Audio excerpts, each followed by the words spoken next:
Good morning, folks. We've got a big earthquake, volcano eruption, climate and ice news, and our usual weather looks to close, and we are starting with the sun over at spaceweathernews.com. We find a calm last day on our star as no filaments erupted and no bright sunspots are facing us, X-ray emission primarily coming from the limbs. Here are the two filament destabilizations on the north we mentioned yesterday, in full, and again neither is coming at Earth. We do have another phalanx of plasma curling onto the Earth-facing disk over the last day, and we will keep our eyes on him as well. The solar wind is plateaued in speed while density begins to wane, so we are wholly quiet in Earth's magnetosphere. The next stream will arrive in about 2 days out of the northern system. Just this morning, the leading edge of that which connects to the lithosphere was dead facing Earth, and we took a 6.8 in Tonga. Data suggests they will end up putting it around 80 kilometers down, even though the default still shows at 10. And QuakeWatch.net user Terrence Allen had this area on alert, but sadly it was called to expire at 6 a.m. UTC today, 3 hours before that quake occurred. Get him next time. We also had Popo begin exhaling yesterday. The Mexican mountain of fire released a fairly continuous smoke and ash eruption that lingered for hours. Folks, an interesting article is out about how well peat bogs are responding to climate change.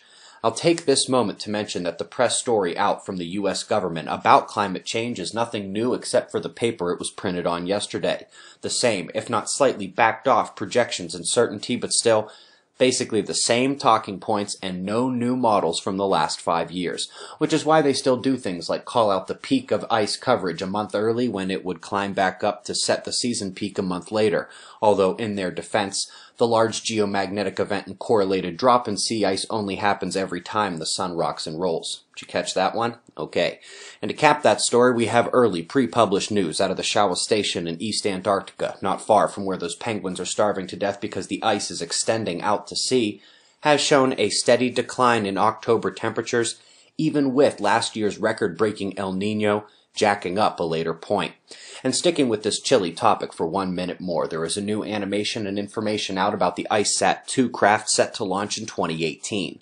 A multi-laser scanner will detect subtle changes in ice height and be able to aid in the tracking of those changes around the polar regions and hopefully the whole Earth. It will get the whole world in about a day and repeat as long as it can. The video here is from the Goddard Scientific Visualization Studio. Folks, if you missed it last night, we took another look at the dust rings of Proxima story, but with a larger scale run through the whole Alpha Centauri system so you can wrap your head around how the 3 stars orbit, the 2 known planets, and those newly discovered dust rings.